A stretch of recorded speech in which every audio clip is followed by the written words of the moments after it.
Assalamualaikum warahmatullahi wabarakatuh. Alhamdulillah alladzi arsala rasulahu bil huda wa dinil haqq liyudhhirahu 'ala ad-din kullihi walau karihal musyrikun. Segala puji bagi Allah Jalla Jalaluh yang telah mengutus Rasulnya dengan petunjuk dan agama yang benar, agar Allah memenangkan agamanya di atas seluruh agama meskipun orang-orang musyrikin membenci hal itu. Kita tahu bagaimana Rasulullah sallallahu alaihi wasallam tatkala beliau mendakwahkan tauhid ini, tatkala beliau mengatakan kepada orang-orang musyrikin, qulu la ilaha illallah. Bagaimana kisah siksaan dan gangguan yang diterima oleh Rasulullah sallallahu alaihi wasallam sendiri dan oleh para sahabatnya. Beliau sendirian di kota Mekah. Kita tahu orang yang pertama kali masuk Islam dari kalangan wanita adalah istri beliau, Khadijah. Disusul dengan Abu Bakar, Ali bin Abi Thalib, Zaid bin Harithah. Kemudian di tahun ke-10 kenabian, kota Mekah sudah tidak lagi kondusif. Setelah meninggalnya Khadijah, meninggalnya Abu Thalib, siksaan kaum Quraisy semakin menjadi-jadi. Akhirnya beliau berangkat ke Taif. Tidak berhenti menyampaikan agama Allah, walaupun ternyata di Taif yang ada gangguan. Bahkan beliau dilempari batu. Kaki beliau berdarah-darah. Padahal beliau adalah manusia terindah yang pernah menginjakkan kakinya di muka bumi. Akhirnya beliau balik lagi ke kota Mekah. Lalu beliau hijrah ke kota Madinah. Bayangan orang-orang musyrikin, cahaya Islam ini akan padam.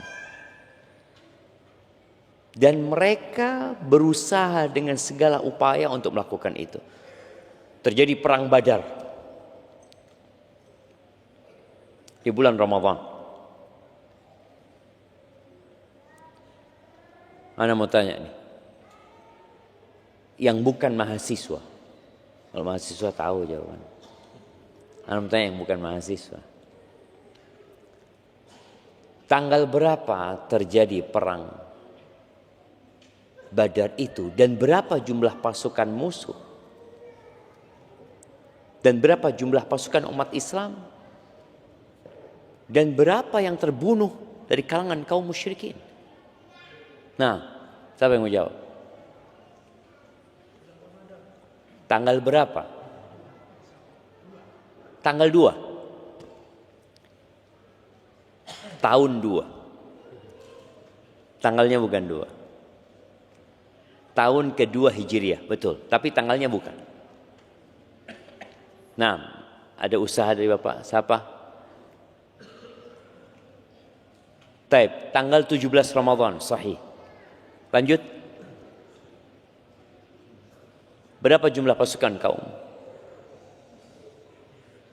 Kaum muslimin 300 belasan. Oke, kaum musyrikin? Ini informasinya diambil dari sana satu, diambil dari sana satu. Ini bukan kerja kelompok ini ya, Pak. Iya.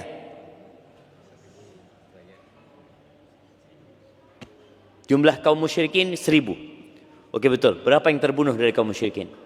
Nah, lihat, nggak lengkap jemaah. Nah, ada hadiahnya di sini. Kayaknya dikasih sembako untuk jemaah. Tapi kalau sembako ini bisa dibagi-bagi kayaknya, jemaah. Taib, mau ngelengkapi. Terus gimana cara pembagian hadiahnya?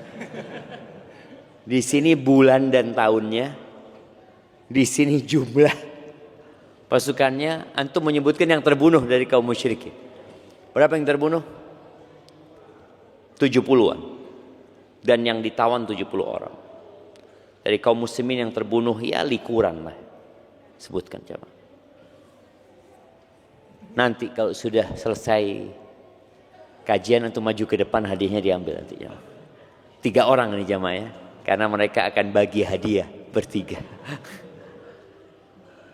Tapi subhanallah kita lihat, Allah berikan kemenangan kepada kaum muslimin.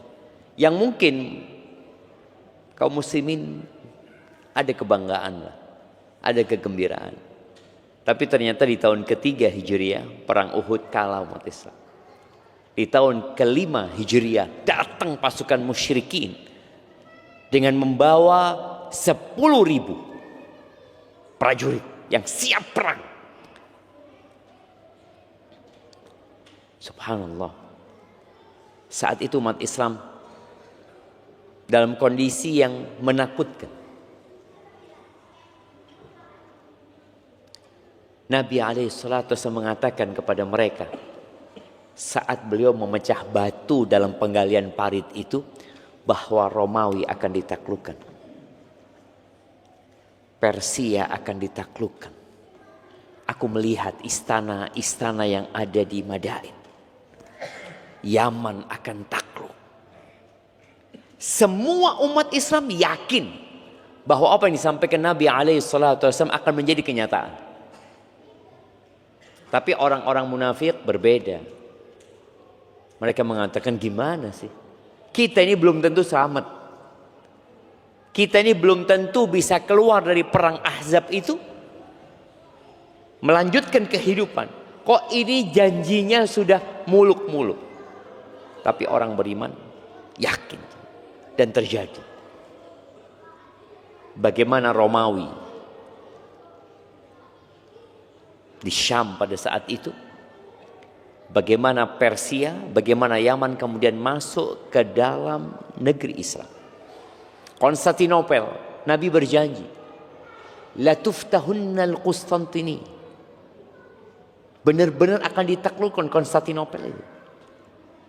Walaupun peristiwanya setelah 800 tahun lebih, tapi terjadi.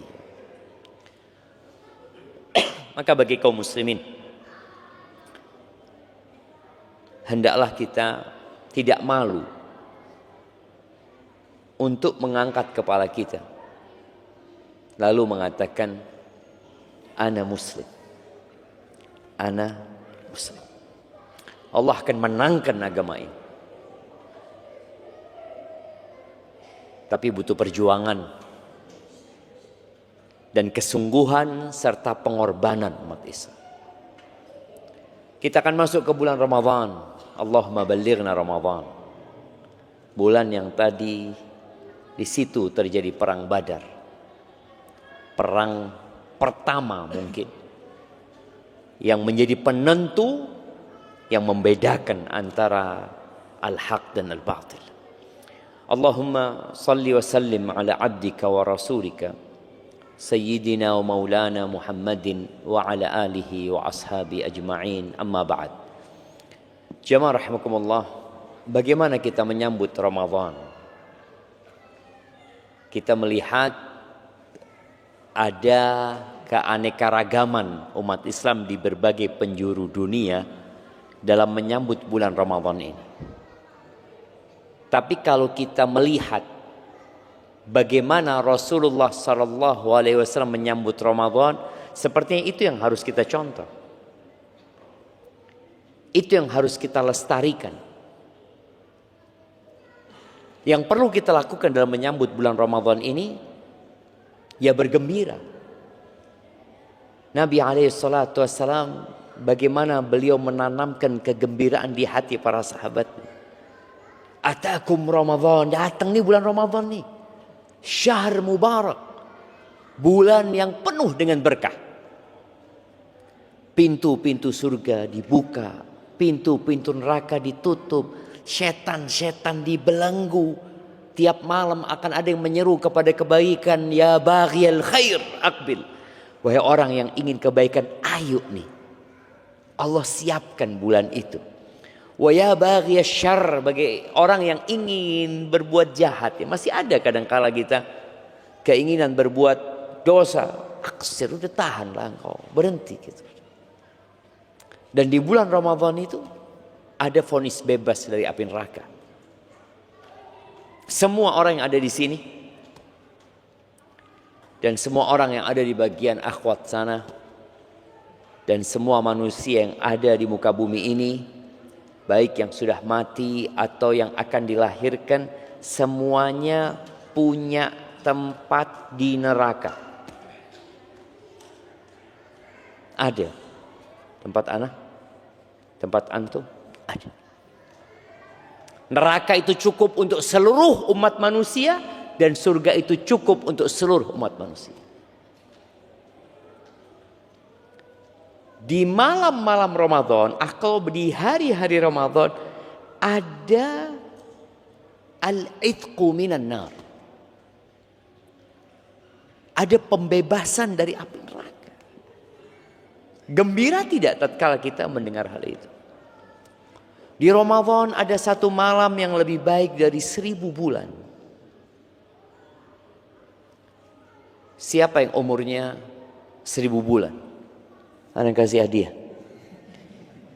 Jemaah, 1000 bulan itu kira-kira 83 plus 4 bulan. Siapa yang umurnya 83 tahun plus 4 bulan?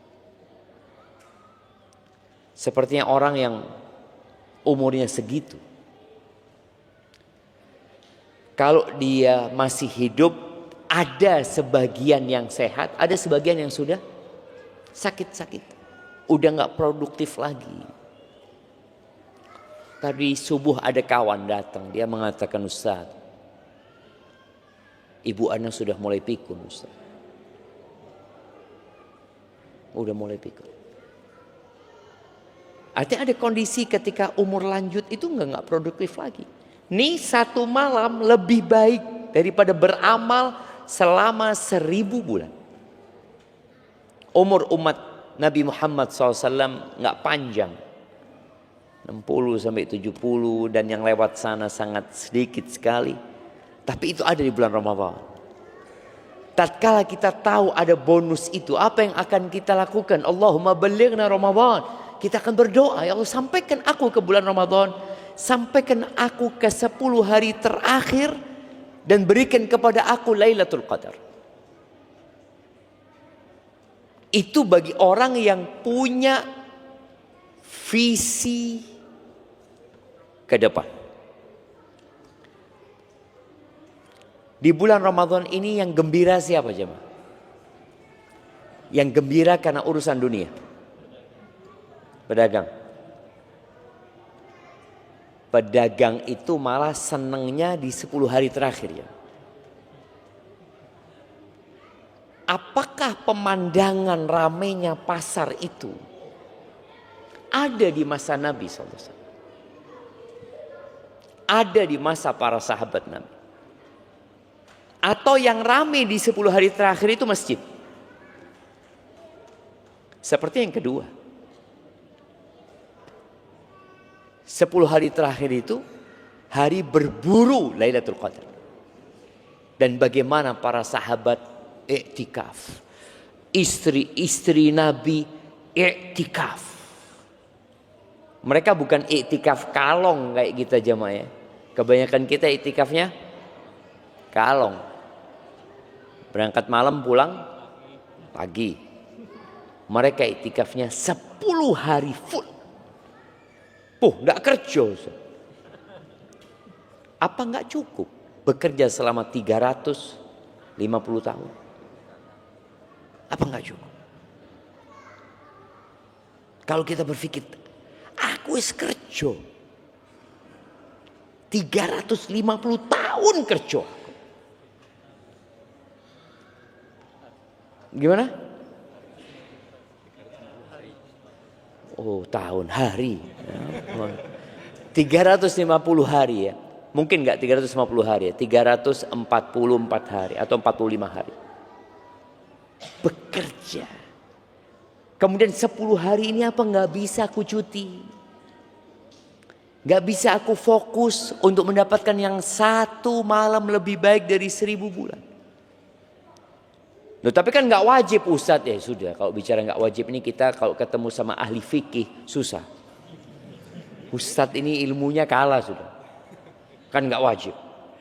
Iya. Emangnya hatam Quran wajib Ustadz? Oh enggak. Emangnya sholat tarawih wajib? Enggak. Emangnya ngasih berbuka orang puasa wajib? Tidak. Apa lagi? Yang mau ditanya lagi jamaah? Enggak.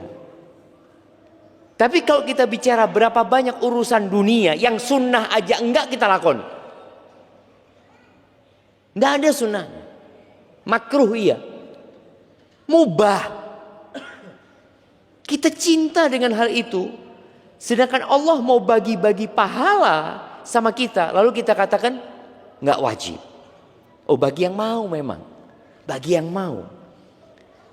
Di surga itu ada derajat yang banyak sekali. Kata Allah Azza wa Jal, walikullin darajatun mimma amilu. Semua itu derajat itu tergantung amalan. Orang masuk surga dengan rahmat Allah Azza wa Jal, penentuan derajat itu disebabkan amal-amal yang kita kerjakan. Maka ahibati fillah, bergembira yang pertama. Malam ini sudah malam 10. Iya. 10 Sya'ban. Malam 10 Sya'ban berarti kita tinggal 20 hari lagi. Coba antum pikirkan apa yang ana persiapkan untuk 20 hari ini untuk menghadap Ramadan. Hal yang terpenting yang perlu kita persiapkan adalah motor kita harus bagus. Orang kalau dikatakan, antum mau kemana? Ana mau ke Jakarta. Cek dulu mobilnya. Iya, olinya sudah ganti, udah. Taib. Mesinnya bagus. Rodanya baru. Berangkat. Dan ketika berangkat hati antum nyaman. Kenapa? Karena semua sudah dicek. Tapi kalau antum berangkat ke Jakarta, ya apa? Ban 40%. 40% Jakarta antum. Gelondong nanti. Seperti itu. Terus oli sudah cair. Oli sudah cair. Aki masih bagus, tapi plus dorong. Itu ya apa sih? Antum mau berangkat ke Jakarta dengan kondisi seperti itu, yang dikhawatirkan nggak nyampe. Sampai Surabaya ditowing ke Jember. Mobil antum nantinya. Untuk menghadapi Ramadan ini, loh, kita harus benar-benar genak motor kita. Dan motor penggerak itu hati. Yang kata Nabi SAW, di tubuh kita itu ada satu organ. Kalau dia sehat, dia bagus, semuanya bagus. Tapi kalau dia rusak, semuanya rusak. Apa? Jantung kita nih. Ini malam 10. Terus malam 11, malam 12, malam 13, malam 14, malam 15. Malam nisfu Sya'ban. Kalau bicara malam nisfu Sya'ban ini, ada banyak cerita, ada banyak riwayat yang mungkin dikenal di masyarakat sehingga mereka merayakan nisfu Sya'ban itu dengan berbagai macam ritual. Ada yang kemudian sholat khusus di malam harinya, puasa khusus di tanggal 15-nya. Namun ternyata kalau kita melihat penjelasan para ulama tentang hadis-hadis berkaitan dengan nisfu Sya'ban ini, rata-rata dhaif dan palsu. Berkaitan dengan amalan khusus. Ada yang sahih tapi ternyata yang disahihkan oleh sebagian ulama. Hadis ini diriwayatkan oleh Al-Imam At-Tabrani, Ibnu Hibban dan Ibnu Majah, dan disahihkan oleh sebagian ulama di antara Syekh Albani rahimahullahu taala dari Mu'adz bin Jabal radhiyallahu anhu, anna an-nabiy sallallahu alaihi wasallam qala bahwa Nabi alaihi salatu wasallam bersabda, "Yattali'ullah ila khalqihi fi lailatin nisfi min Sya'ban." Allah itu memandang kepada hamba-hambanya di malam nisfu Sya'ban. Fayaghfiru li jami'i khalqihi. Allah mengampuni untuk seluruh makhluknya kecuali 2. Yang bisa jawab Anda kasih hadiah. Nah, pelaku kesyirikan, qati'ur rahim, pemutus silaturahim. Oke, nggak apa-apa, kita kasih hadiahnya. Mana hadiahnya mau dikasih? Apa itu? Oh, nah, kayaknya 1. Iya, jazakallah khair, fadlan kasih kepada antum ya. Bagi-bagi sama saudara antum. Iya, 2 yang tidak diampuni, musyrik wa musyahin. Musyahin ini lebih umum dari qati'ur rahim ya. Qati'ur rahim itu memutus rahim. Musyahin ini orang yang menyimpan dendam, dengki sama saudara, nggak harus kepada kerabatnya. Kalau qati'ur rahim kan berkaitan dengan kerabat saja. Tapi musyahin ini orang yang di hatinya ada kedengkian, kemudian dia tidak bertegur sapa dengan saudaranya sesama muslim, bukan kerabat. Itu nggak diampuni sama Allah SWT. Yang Allah lihat itu adalah hati. Jadi kita harus persiapkan hati kita dari segala ketergantungan kepada selain Allah, percaya dengan khurafat ya. Kemudian hal-hal yang merusak keikhlasan kita, syirik besar, syirik kecil ditinggalkan, kemudian kedengkian sama saudara kita. Itu semua akan melemahkan kita dalam beramal. Dan ternyata di bulan diangkatnya amalan ini, tuh 2 orang nggak diampuni. Innallaha la yanzuru ila suwarikum. Allah tuh nggak ngelihat kepada rupa kalian. Sebagian kita sibuk dengan rupanya. Sibuk dengan mau masuk Ramadan, cukur. Supaya ganteng kata dia. Dah dilihat gitu loh sama Allah itu. Wala yanzuru ila amwalikum. Nggak lihat loh amal apa harta kalian. Nggak dilihat. Pakai mobil apa kesini? Nggak dilihat sama Allah. Pakai motor apa? Jamnya apa mereknya? Oh, cincinnya berapa hari? Nggak dilihat sama Allah SWT. Wa innama yanzuru ila qulubikum wa a'malikum. Yang dilihat tuh hati kalian. Dan subhanallah, kita yang duduk di sini menyimpan sesuatu di hati kita yang sebelahnya nggak tahu. Tapi Allah tahu. Boleh jadi ada kedengkian dan iri. Ada keinginan balas dendam. Yang itu akan membuat antum jadi lemah dalam perjuangan. Maka tolong bersihkan. Dengan bertobat kepada Allah Azza wa Jalla. Membersihkan hati kita. Memperkuat amal kita insyaAllah. Tapi sebelum kita lanjutkan, antum sudah kenal dengan kanan kiri antum? Enggak lagi. Setiap kajian ustadznya harus ngiling. Tapi memang ya seperti itu manusia jemaah. Nabi SAW itu di masa Nabi SAW pernah beliau itu ngomong, nyampaikan sebuah hadis. Jadi ada orang datang, Assalamualaikum. Kata Nabi SAW, asyrah, 10 kebaikan nih orang ini.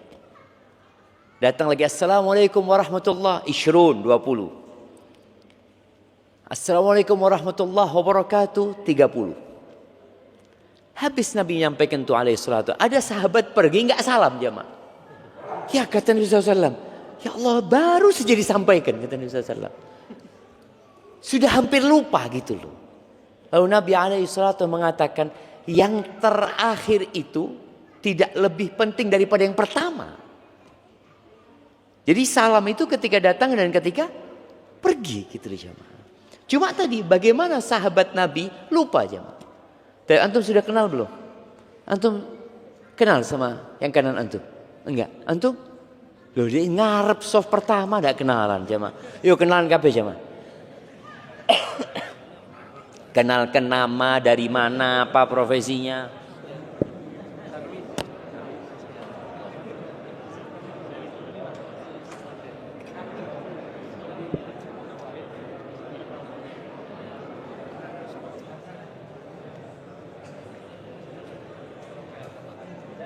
Iya, yang ibu-ibu juga ya. Ibu-ibu jangan jadi penonton ya. Makanya ibu-ibu kalau datang itu jangan pernah duduk sama yang kenal. Ngobrol nanti. Jadi usahakan kalau datang kajian itu pisah sama kawannya. Iya, yang ini satu geng ini nggak boleh ini. Satu sana, satu sini, biar tambah temennya.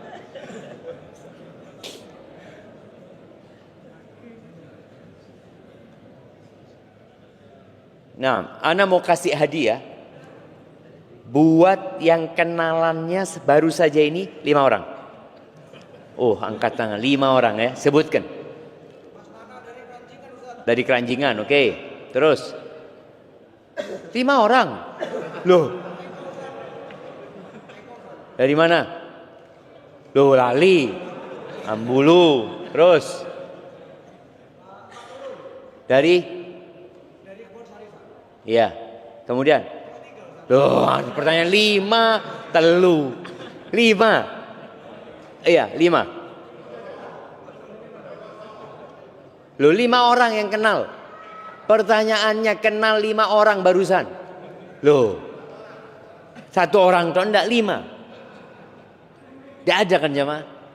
Oke 4, ini 3 ini barusan cuma 4. Yang bisa nyebutkan 4 baru kenal ya. Baru, ojo gengnya ndak. Kenalan, baru kenalan saat ini jemaah. Tidak ada kan jemaah? Yang 3 mau dikasih? Enggak, kurang 2. Harus lebih semangat. Iya, ibu-ibu. Ibu-ibu, ada mic di sana ibu-ibu. Yang kenal 5. Baru hari ini kenalnya. Silakan. Belum? Taib 4, kita kurangi 1. 4.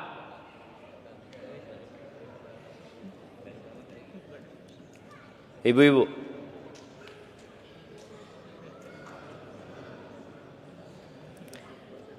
Taib. Berarti masih belum ada. Taib ahibati fillah. Oh ada. Naam, tafadhal.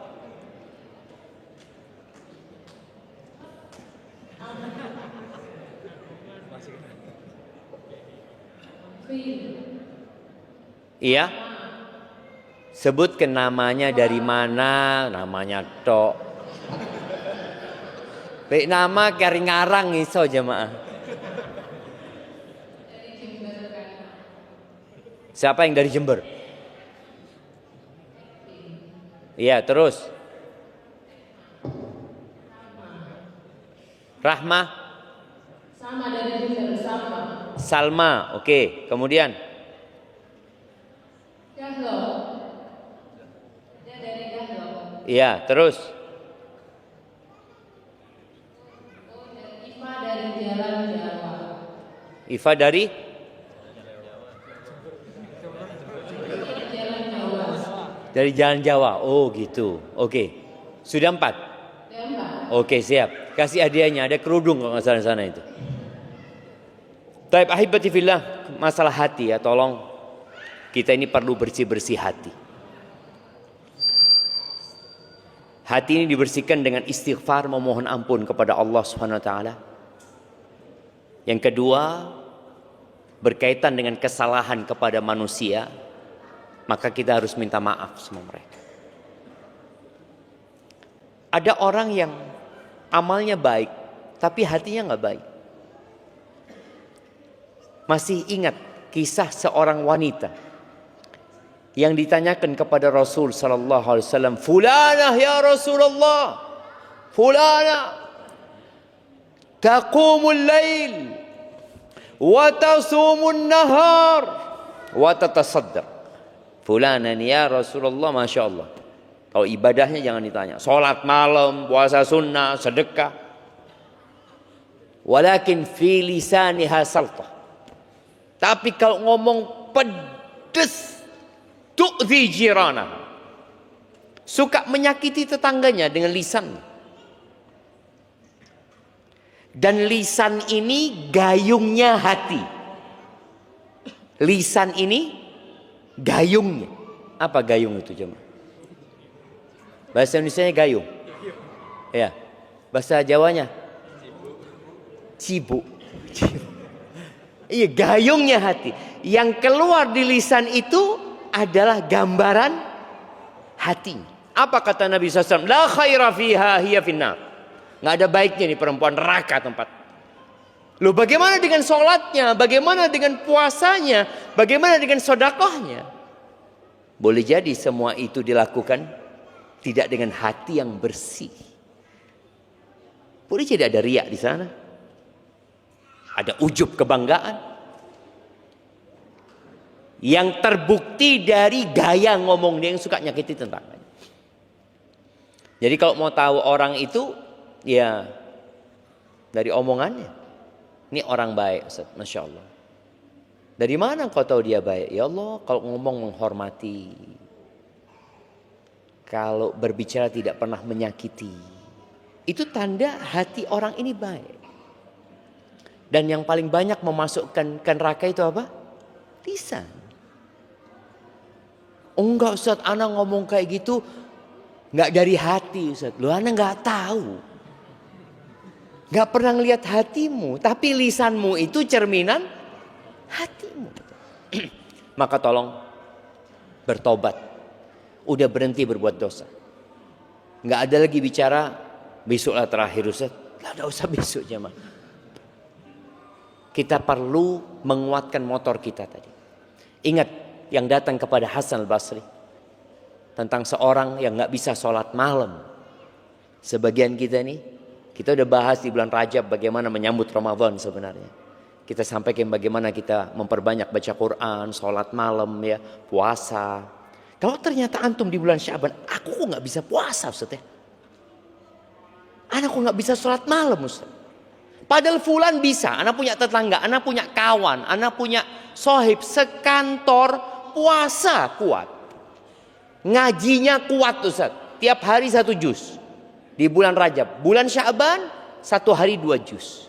Kenapa dia mampu, aku nggak mampu? Kata Hasan al-Basri, qayyadatka dhunubuka. Engkau dirantai, dibelenggu dengan dosa-dosamu. Ingat yang motornya suka mogok dulu. Yang kalau mau starter tidak bisa, kemudian businya dilepas. Diapakan businya jamaah? Dibersihkan jamaah, diamplas jamaah.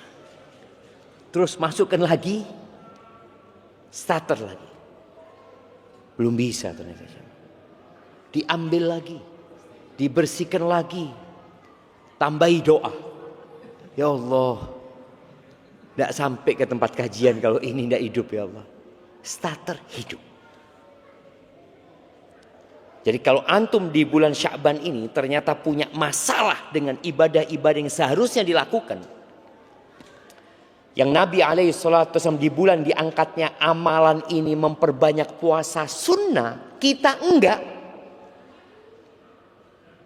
Ada masalah sama kita. Ada masalah sama hati kita. Coba kita lihat ya bagaimana para sahabat Nabi melihat Rasulullah sallallahu alaihi wasallam. Kana Rasulullah sallallahu alaihi wasallam yasumul ayyam, yasrud. Beliau itu biasa puasa berhari-hari, disambung coba. Hatta yuqal la yuftir, sampai dikatakan Nabi ini enggak berbuka. Dari umpamanya dari hari Senin puasa, Selasa, Rabu, Kamis, Jumat, Sabtu, Senin, Selasa, Rabu, Kamis. puasa nyambung. Wa yuftir ayyam hatta yakad la yasum. Dan kadang-kala Nabi sallallahu alaihi wasallam tidak puasa. Berhari-hari tidak puasa. Illa yaumaini minal Jum'ah. Kecuali 2 hari dalam satu Jumat. Kalau bahasa kita seminggu, kalau bahasa para sahabat Nabi sejumat. Kecuali 2 hari dalam sejumat itu, in kana fi siyamihi wa illa shamahuma. 2 hari ini kalau Nabi lagi nyambung maka akan ikut. Kalau Nabi tidak lagi puasa, tetap beliau puasa di 2 hari ini. Hari apa? Senin sama Kamis. Karena Senin sama Kamis ini hari diangkatnya amalan. Sama kalau di bulan itu, bulan diangkatnya amalan adalah bulan Sya'ban ini. Lalu kata Usama, walam yakun yasumu min syahrin minasyuhur ma yasumu min Sya'ban. Beliau sepanjang tahun itu enggak pernah puasa seperti puasa beliau di bulan Sya'ban. Faqultu ya Rasulullah, maka aku katakan kepada beliau alaihi salatu wassalam, ya Rasulullah innaka tasumu la takadu an tuftir. Engkau itu puasa sampai enggak berbuka.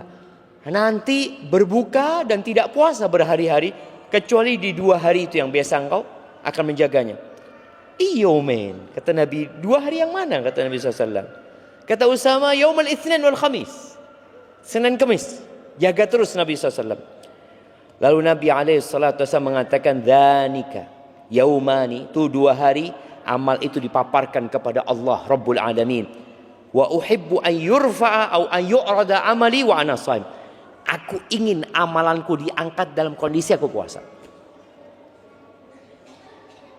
Jadi amalan pekanan, amalan Jumatan itu diangkatnya hari Senin sama Kamis. Beliau ingin diangkat dalam kondisi berpuasa.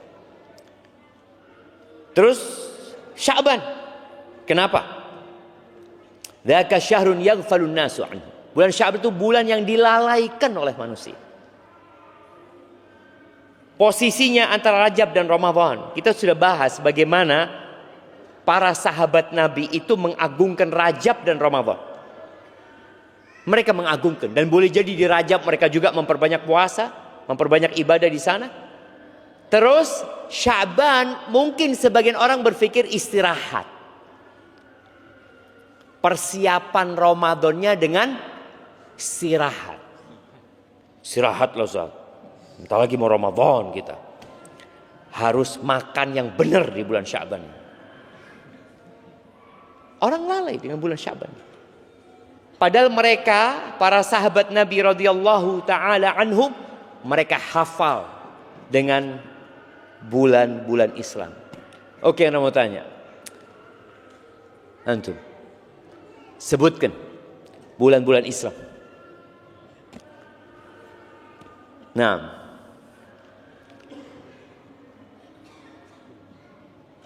yang pertama apa? Januari. Ya Allah.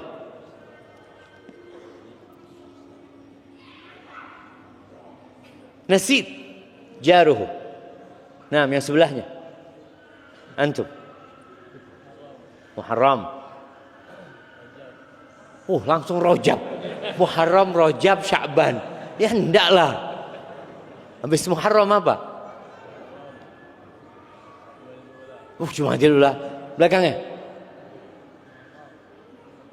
Muharram, Safar, Rabiul Awal, Rabiul Akhir, Jumadal Ula, Jumadal Akhirah, Rajab, Sya'ban, Ramadan, Syawal, Dzulqa'dah, Dzulhijjah. Masya Allah. Kasihkan ini ke sana Bapak jamaah. Masya Allah. Iya, ada cara menghafalnya katanya. Cara menghafal bulan-bulan itu, tapi itu buat anak-anak jamaah ya. Kalau bapak-bapak ini caranya itu Musa, Roro, Juju, rasa-rasa Juju, Zuzu. Rasa-rasa Zuzu, bukan Juju. Musa, Rara, Juju, Rasha, Dudu. Hafal. Musa, Muharram, Safar.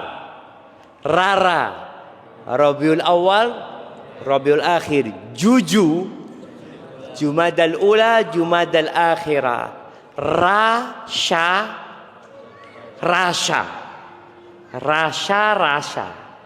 Rajab, Sya'ban, Ramadan, Syawal. Rasa, Zuzu. Bukan Juju. Zuzu. Hah? Dzulqa'dah, Dzulhijjah. Musa, Rara, Juju, Rasha, Zuzu. Wes, hafal.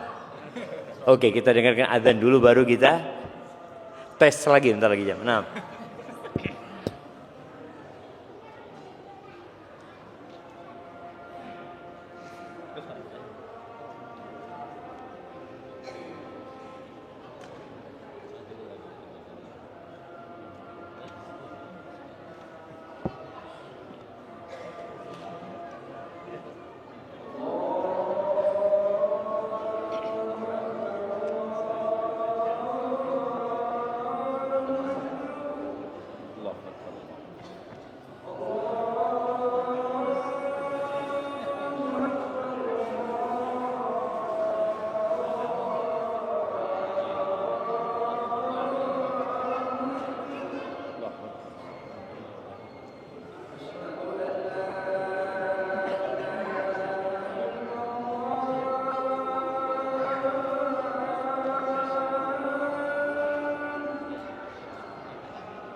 Allahumma salli wa sallim ala nabiyina Muhammad. Baik, kita tes.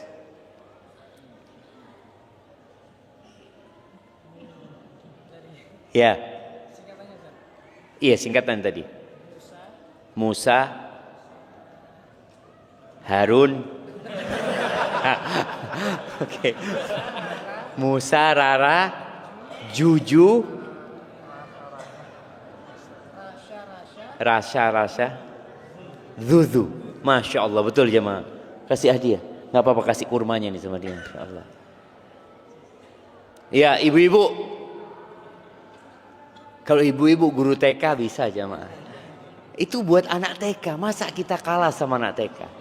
Ya, monggo ibu-ibu.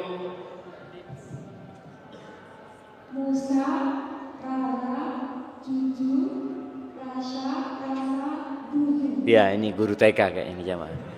Iya, coba disebutkan.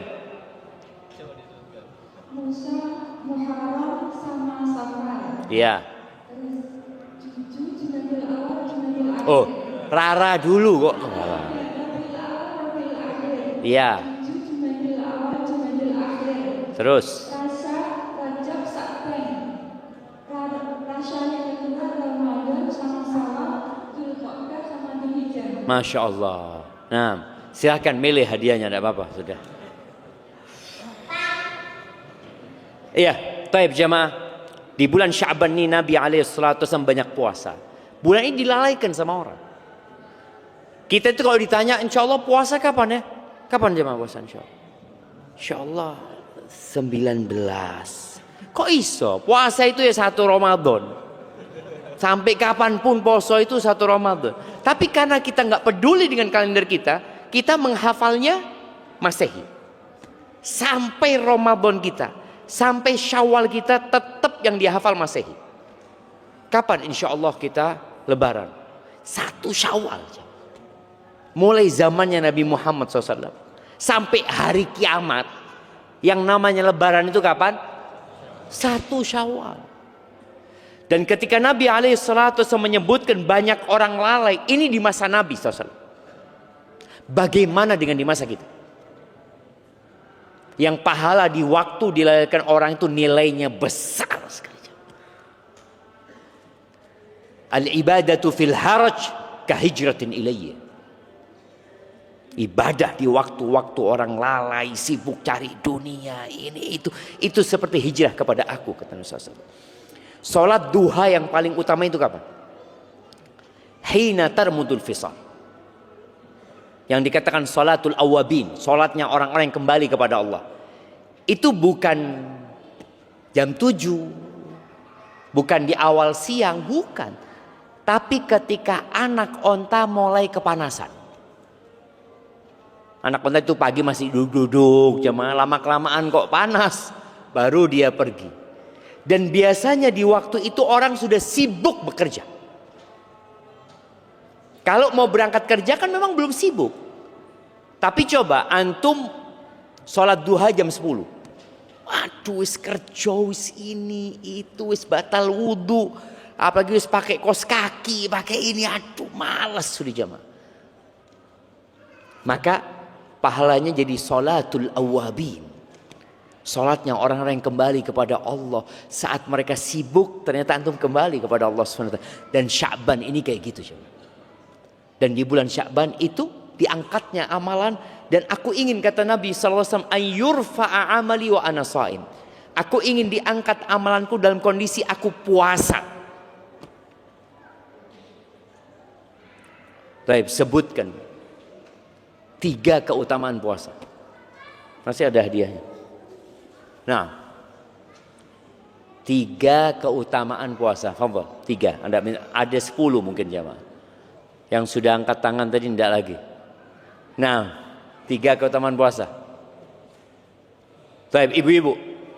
Karena masih banyak hadiahnya ibu-ibu itu. Ibu-ibu. Kenapa Nabi SAW kok beliau ingin diangkat amalannya dalam kondisi puasa gitu? Ada apa dengan puasa ini?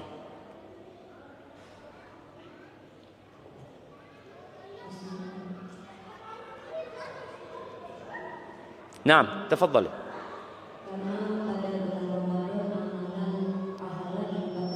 Bukan di Ramadan ya, di Sya'ban. Puasa sunnah di bulan Sya'ban. Bukan puasa Ramadan.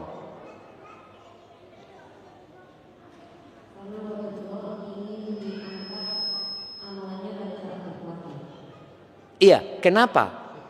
Itu pertanyaannya. Afwan. Kenapa kok beliau memilih puasa gitu? Kok nggak ingin diangkat amalannya pada saat umroh umpamanya?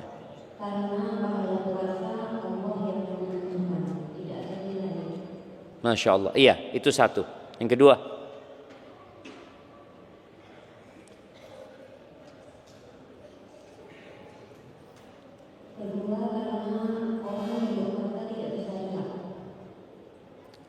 Yang ketiga,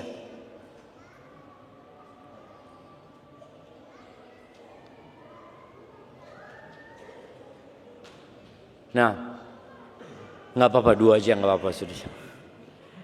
Iya, tuh tadi disebutkan cuma.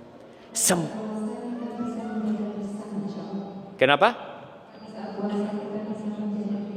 Menjaga hati ya, menjaga syahwat, nah, menjaga nafsu dan menjaga lisan tentunya. Puasa ini madrasah, cuma. Full madrasah lengkap komplit puasa. Tadi disebutkan semua amalan Adam itu, anaknya Adam ini udah ada perhitungannya. Baca Quran 1 huruf 1 kebaikan jadi 10 dilipat gandakan. Sedekah jelas. Kemudian umroh jelas. Kemudian sholat jelas. Illa shaum kata Allah Azza, kecuali puasa itu milikku kata Allah. Aku yang akan kasih pahala. Jadi berapa pahalanya malaikat nggak tahu. Yang tahu cuma Allah Azza wa ana ajzi bihi. Yada'u ta'amahu wa syarabahu wa syahwatahu min ajli. Ini orang meninggalkan yang halal. Makan dia tinggalkan padahal tubuhnya butuh dengan makanan. Minum dia tinggalkan.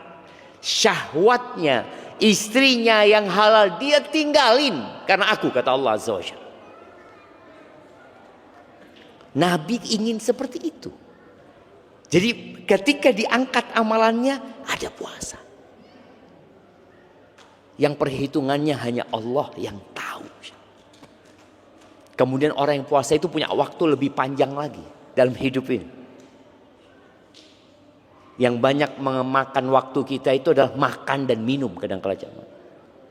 Orang kalau nggak puasa selesai nggak ada makan siang ya, nggak ada sarapan ya, nggak ada ceritanya ngopi, nggak ada ceritanya coffee break wala apa. Yang ada ibadah lagi, dia akan bisa baca Quran, dia akan dapat menghatamkan Al-Quran, dia akan menundukkan pandangan, dia akan jaga mulutnya. Orang puasa itu yang halal ditinggalin, apalagi yang haram. Dan yang terakhir buat teman-teman, persiapan untuk menyambut Ramadan ini, mulai belajar lagi fikih Ramadan. Belajar lagi, karena Ramadan ini ibadah setahun sekali ya. Kadangkala ada yang lupa, dengan kita baca, kita termotivasi, kita jadi sadar. Dan doa yang banyak supaya disampaikan ke bulan Ramadan. Karena ada orang yang sampai ke bulan Ramadan tapi gak puasa juga. Dan puasa di bulan Sya'ban ini sebagai bentuk latihan ya. Insya Allah ana yakin jam. Semoga gak salah. Kalau antum puasa di bulan Sya'ban, gak ada ceritanya awal Ramadan itu bingung sama takjil. Gak ada. Gak ada ceritanya sore-sore keliling. Kemana? Golek bengi. Di mana bengi digolek jemaah? Nyari malam gitu jemaah. Tahu-tahu pulang bawa sak kresek jemaah. Gorengan, petulo, apa lagi? Kolak, es campur, es degan, ketan. Semua mau dia makan. Habis asar atau 1 jam sebelum waktu adzan itu sudah nunggu di meja makan. Insya Allah dilihati, dibolak-balik. Wah enak gitu jemaah. Kalau dia biasa puasa di Sya'ban nggak akan mikir itu. Adzan pun dia mungkin sedang mandi. Tapi orang yang tidak pernah puasa itu jam dibolak-balik jam. Anu yo, kok suwi sih Imam? Karena dia nggak biasa puasa sunnah. Tapi kalau dia biasa puasa sunnah, dia bisa habis asar dia duduk ngaji. Katanya ada doa yang mustajab buat orang yang berbuka. Dia banyak baca doa, nggak mikir makan. Dan orang yang biasa puasa di bulan Sya'ban, kalau nggak sahur di Ramadan, bingung. Nggak bingung. Karena puasa sunnah itu nggak harus niat di malam hari. Nabi SAW kadang-kala pagi hari tanya ke rumah istrinya, ada yang bisa dimakan nggak ada? Kalau gitu aku puasa. Sahur itu sunnah, nggak wajib. Tapi orang yang tidak pernah puasa, ketika tidak sahur di Ramadan, apa yang terjadi? Sak kampung tahu. Aku ndak sahur jemaah. Cerita kabeh jemaah. Status ini aku tangi pas azan jemaah. Ini loh. Ini karena dia nggak pernah puasa sunnah gitu loh. Tapi ketika dia biasa puasa sunnah, sahur ya biasa, buko ya biasa. Kenapa Nabi SAW minum air terus sholat? Kok bisa? Kita bisa? Nggak bisa. Kita minum tok Ustaz, sembayang mikiri makanan Ustaz. Kan katanya daripada mikir makan ketika sholat lebih baik makan mikirin sholat gitu loh. Ini wis makan, wis komat, tak apa-apa sudah. Timbang saya mikiri makanan. Itu tadi, gas terus gitu ya. Maka jadi lemah. Jadi ketika seharusnya dia kuat di bulan Ramadan, tarawih tidak kuat. Nah tadi, di bulan Sya'ban mulai antum sholat malam. Mulai. Usahakan antum 11 rakaat. Sudah dimulai. Sholat sunnahnya tadi 40 rakaat kalau bisa. 11 rakaat sholat malam, rawatibnya 12 rakaat. Plus 17, 40 rakaat. Dijaga, direncanakan. Mampu apa tidak? Kita itu nggak mau, bukan nggak mampu. Antum punya waktu. Antum kalau sudah pegang handphone 1 jam bisa scrolling. Ketika datang ke dokter diperiksa, masya Allah sehat antum punya ini. Karena sering bergerak. Yang lainnya tidak bergerak jemaah. Maka tolong direncanakan, dimulai semua ibadah yang akan dilakukan di bulan Ramadan. Usahakan di bulan Sya'ban sudah dimulai. Muqaddimah nih sudah latihan. Iktikaf mulai iktikaf. Nih mahasiswa nih yang nggak pulang, dia punya waktu iktikaf. Sudah, iktikaf tidak harus puasa ya. Tapi kalau bisa antum puasa, sahurnya minum air, selesai di masjid, nanti buka baru pulang ya. Barakallahu fikum.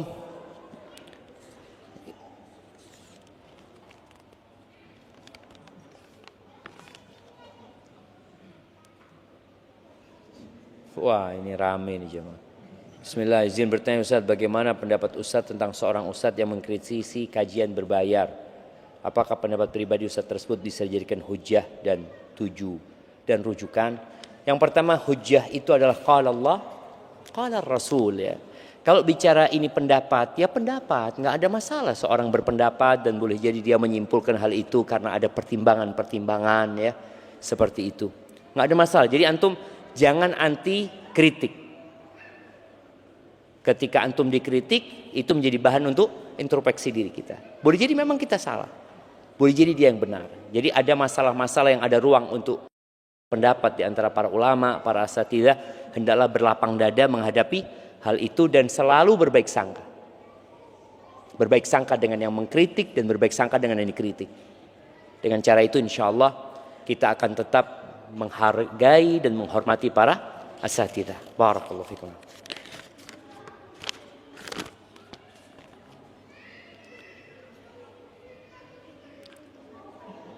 Assalamualaikum warahmatullahi wabarakatuh. Ahsanallahi ilaik ya Ustaz. Ana sedang bersedih hati melihat kondisi abi ana yang sudah tidak pernah nampak di majelis ilmu di kampung halaman. Pernah ana ajak dan tanyakan kenapa tidak mau lagi hadir ke sana. Beliau beralasan orang yang hadir di masjid tersebut belum tentu merubah akhlaknya menjadi lebih baik. Ditambah lagi beliau malah kecanduan bermain TikTok, scroll, live dan segala macam yang mungkin tidak ada faedahnya. Kita lihat jemaah ya, setan itu terkadang dia membisikkan 99 pintu kebaikan yang dia maksudkan yang ke-100, yang keburukan. Jadi bayangkan bagaimana abahnya anak ini, dia nggak mau kajian karena belum tentu berubah ya. Tapi ternyata dia sibuk dengan TikTok, dengan ini tidak ada masalah gitu. Ini yang perlu kita waspadai dalam menghadapi bisikan-bisikan syaitan ya kepada kita. Antum kadang-kala malas datang kajian, kenapa? Ana datang kajian Ustaz, nggak ada yang salam sama ana Ustaz. Betul loh jemaah, ada yang seperti itu. Ada teman yang cerita, dia ngomong, Ustaz, ana pertama datang kajian Ustaz di Surabaya, ana datang sama istri ana, dia cerita. Waktu itu di masjid, ada masjid besar, rame Ustaz.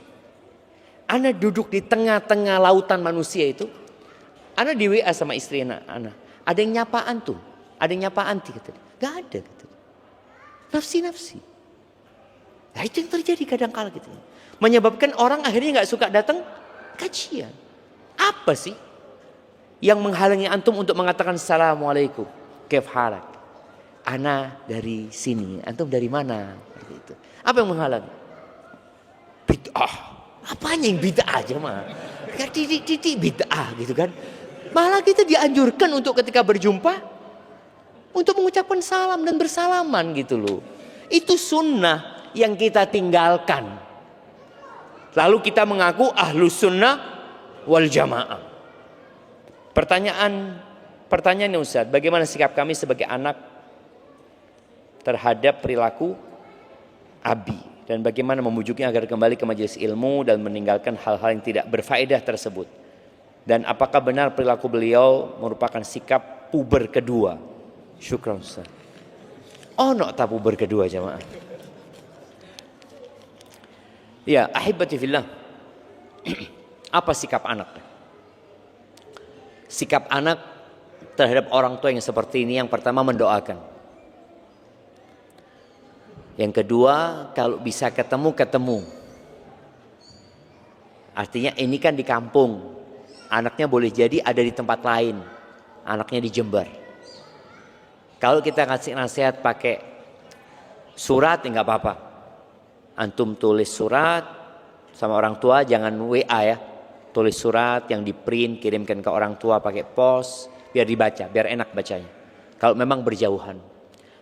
Apa yang disampaikan? Sampaikan kepada orang tua tentang kecintaan antum sama orang tua. Yang kedua, ucapan terima kasih kepada orang tua. Yang ketiga, permohonan maaf karena belum bisa berbakti secara maksimal. Yang keempat, harapan. Nah, di keempat inilah yang antum sampaikan berkaitan dengan orang tua tadi. Sampaikan tentang keutamaan majelis ilmu.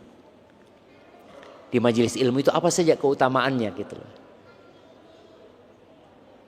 Setelah disampaikan keutamaan majelis ilmu, kemudian bicara tadi masalah waktu, di mana modal orang hidup itu waktu. Kalau ayah menghabiskan waktu dengan hal-hal yang tidak berguna, apa manfaatnya buat ayah gitu loh.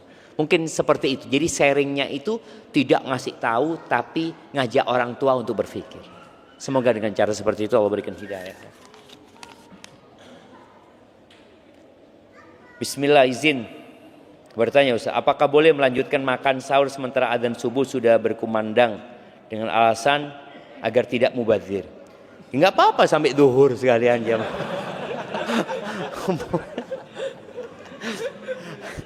Iya jemaah. Allah Azza wa Jalla mengatakan wa kulu washrabu hatta yatabayyana al-khaytul aswadu minal khaytil abyadi hatta yatabayyana lakumul khaytul abyadu minal khaytil aswadi minal fajr. Kalian makan dan minum sampai fajar. Ketika fajar terbit dia berhenti. Mubadzir Ustaz. Ya ada apa-apa makan, berarti itu tidak puasa. Kalau mubadzir. Maka di sini mungkin ada anak pernah dengar ada pendapat Ustaz yang mengatakan jadi kalau azan itu ada makanan boleh lanjutkan dimakan ya. Masalah ini ada khilaf di antara para ulama. Tapi keluar dari khilaf itu menyelamatkan. Ketika azan sudah selesai. Karena yang batasan puasa itu dari fajar terbit sampai matahari terbenam. Jadi ketika sudah fajar terbit, kecuali azannya itu duluan, cepat jemaah. Ana kalau nggak salah sudah, ana membaca kalau nggak salah ada pernyataan resmi dari Muhammadiyah yang menyatakan bahwasanya waktu subuh Indonesia itu kecepatan 8 menit ya. Kalau nggak salah seperti itu ya, mereka sudah menetapkan seperti itu. Itu bisa menjadi bahan pertimbangan kalau memang benar seperti itu. Dan semoga pemerintah juga mengakomodir hal itu. Jadi kalau ternyata azannya itu kecepatan, maka nggak apa-apa kita makan dan minum, karena memang belum masuk waktu subuh. Sebagaimana antum itu kalau berbuka jangan ngelihat yang azannya paling cepat. Kita itu lihat masjid kono, enakan melok masjid kono. Loh, padahal belum terbenam mataharinya. Ukurannya itu bukan azan, tapi ukurannya terbenamnya matahari. Karena ada beberapa masjid, ana pernah sakit hati sama salah satu masjid ya. Nggak azan-azan, ternyata buko disik ya, Mas. Yang di masjid itu dia pas masuk waktu, dia kan ngerti hukum fikih ya, tahu oh sudah masuk waktu, makan mereka jamaah. Kita yang di rumah nunggu udah azan-azan seperti itu. Ternyata mereka buko disian. Ini nggak boleh juga gitu. Artinya orang di masyarakat itu nunggu, maka tolong ya disampaikan kalau sudah masuk waktu. Boleh yang azan itu minum dulu, kalau sudah masuk waktu ya dia minum kemudian dia azan karena sudah masuk waktu seperti itu. Jadi ingat, harus dipastikan kita dianjurkan mensegerakan berbuka kalau sudah pasti. Kalau ragu tunda seperti itu. Barakallahu fiik. Ini ada pertanyaan terakhir. Mohon saran untuk kami agar mudah untuk memaafkan orang lain. Karena hati saya sulit untuk memaafkan dan seringkali ada dendam terhadap kesalahan-kesalahan orang lain meskipun itu orang tua kita. Jazakallahu khairan. Ahibati fillah. Siapa yang tidak pernah mengecewakan orang lain? Masih ada hadiahnya. Kita itu kadang-kala merasa orang yang paling tersakiti dalam hidup ini. Kita merasa nggak pernah nyakitin orang lain. Kalau sudah bicara orang tua, apalagi ibu kita itu punya kebaikan dan bapak kita punya kebaikan, yang kita lupa dengan kebaikan itu karena memang kita nggak punya memori di sana. Buat para wanita ya khususnya, yang mungkin dia dikecewakan sama ibunya. Kemudian ada ibu yang pilih kasih kadang-kala sama salah satu anaknya, bapak juga seperti itu. Akhirnya dia jadi gak suka sama ibunya. Ketahuilah, ibumu pernah mengandungmu 9 bulan.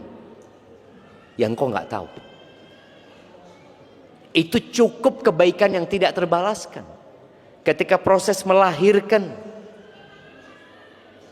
dia berpotensi mati ketika itu dan tetap dia lakukan. Kemudian menyusui ya. Jadi cara kita memaafkan orang lain, yang pertama melihat kebaikan orang lain. Semua orang punya kebaikan. Yang kedua melihat kepada diri kita. Kita ini berbuat salah terus-terusan ya, sama Allah Azza wa Jalla. Berapa banyak orang yang kita sakiti namun kita nggak sadar. Yang boleh jadi nanti pada hari kiamat, ketika antum di sidang, kita tahu ada orang yang pada hari kiamat datang membawa pahala sholat, membawa pahala sodako, pahala ibadah yang lainnya. Udah orang ini punya pahala banyak jam, tapi ternyata yang nuntut dia banyak. Ternyata salah satu yang nuntut istrinya sendiri. Bayangin jam. Yang nuntut anaknya sendiri, yang nuntut muridnya sendiri mungkin, yang nuntut tetangganya sendiri. Datang dia nuntut, tahu-tahu pahala yang antum kumpulkan selama ini habis ya. Maka kita disuruh memaafkan orang lain agar orang itu nanti memaafkan kita juga, agar Allah memaafkan kita. Jadi tatkala antum disakiti sama orang, antum harus tahu ana banyak berbuat salah. Makanya Abu Bakar Siddiq ini sahabat yang paling top nomor 1 yang dijamin masuk surga. Dan dia pernah disakiti dengan sesuatu yang membuat Abu Bakar gak mau memaafkan. Putrinya dituduh berzina. Dan yang menyebarkan isu itu sepupunya Abu Bakar sendiri, yang tiap bulan atau tiap waktu dikasih santunan sama Abu Bakar.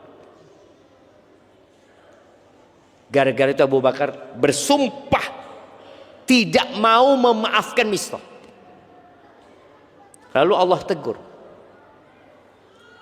wala ya'tali ulul fadli minkum was-sa'ati an yu'tu ulil qurba wal masakina wal muhajirina fi sabilillah falyafu wal yasfahu ala tuhibbuna an yaghfirallahu lakum.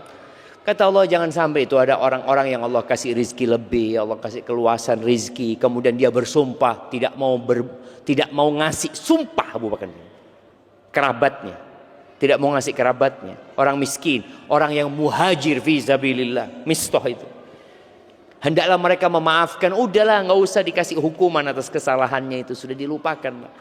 Lalu Allah katakan, ala tuhibbuna an yaghfirallahu lakum, apakah kalian nggak suka diampuni sama Allah SWT? Kata Abu Bakar, bala, iya ya Allah, aku ingin diampuni ya Allah. Abu Bakar merasa punya salah. Maka dengan itu Abu Bakar memaafkan dan bersumpah tidak akan pernah mencabut santunan yang diberikan kepada Mistah. Maka ini menjadi pelajaran buat kita bersama. Jadi kalau antum sulit memaafkan, ingat antum punya banyak salah sama Allah. Dan kalau bicara salahnya kita, salah kita itu kita ulangin ya. Kita ulangin, terus kita ulangin, kita tobat, kita ulangin. Pagi kita istighfar, sore kita istighfar, malam Lailatul Qadar kita mengatakan Allahumma innaka afuun tuhibbul afwa fa'fu anni. Terus Allahumma innaka afuun, ya Allah sesungguhnya Engkau Maha Pemaaf, Engkau cinta dengan maaf, maafkan aku ya Allah. Lalu kita mengatakan kepada saudara kita, tiada maaf bagimu. Boleh jadi kita nggak dimaafin sama Allah. Maka kita memaafkan orang dalam rangka mencari maaf Allah buat kita. Hadza wallahu a'lam bissawab. Itu yang dapat kita kaji pada kesempatan kali ini. Ada hadiah terakhir. Iya, tinggal satu lagi. Ini yang satu buat 3 orang tadi itu. Nah,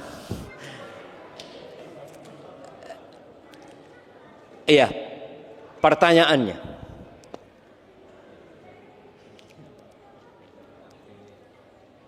sebutkan 5 keutamaan Ramadan.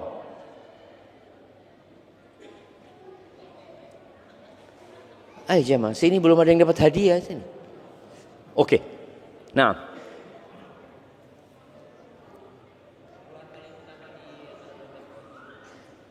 bulan yang paling utama. Keutamaannya apa? Keutamaan yang ditanya.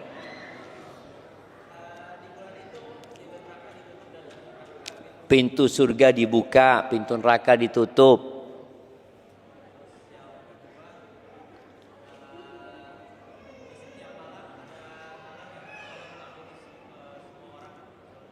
Ada pembebasan dari api neraka. Ya.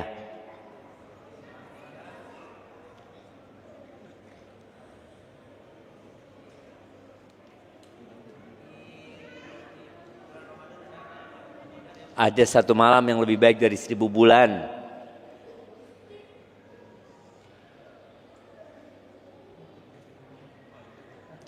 Terus setan dibelenggu.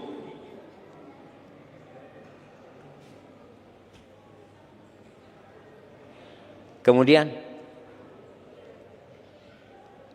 umrah di Ramadan seperti berhaji bersama Rasulullah. Masya Allah, kasihkan hadiahnya. Taib, ibu-ibu masih ada hadiahnya? Masih ada kayaknya. Taib, pertanyaan buat ibu-ibu. Sebutkan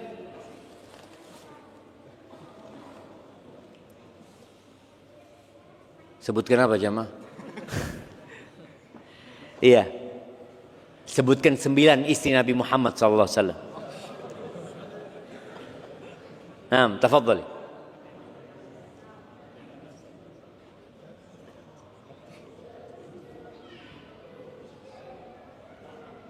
Naam. Ada yang hafal?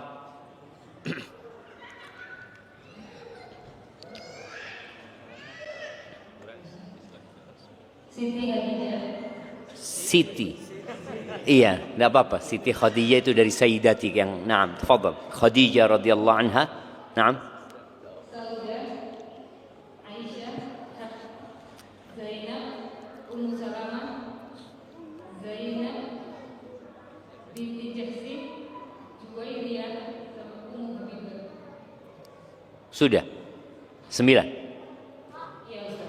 Oke, nggak apa-apa, kasih hadiahnya sudah siapa. Kurang 1 kayaknya. Nggak apa-apa lah. Sofia. Ada Sofia, ada Hafsah ya. Barakallahu fiik. Semoga Allah mudahkan. Dan ada kalau masih tersisa 1 hadiah lagi buat yang paling tua di sana. Mak-mak paling tua. Ada enggak? Yang umur 84? 70? Ada apa enggak? Yang paling tua? Udah ketemu? 64 Ustaz. Paling tua 64. Ada yang lebih? 66. Ada yang 66. Ada yang lebih?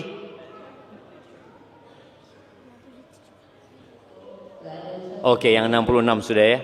Jazakallahu khair. Subhanakallahumma bihamdika asyhadu an la ilaha illa anta astaghfiruka wa atubu ilaik. Wassalamualaikum warahmatullahi wabarakatuh.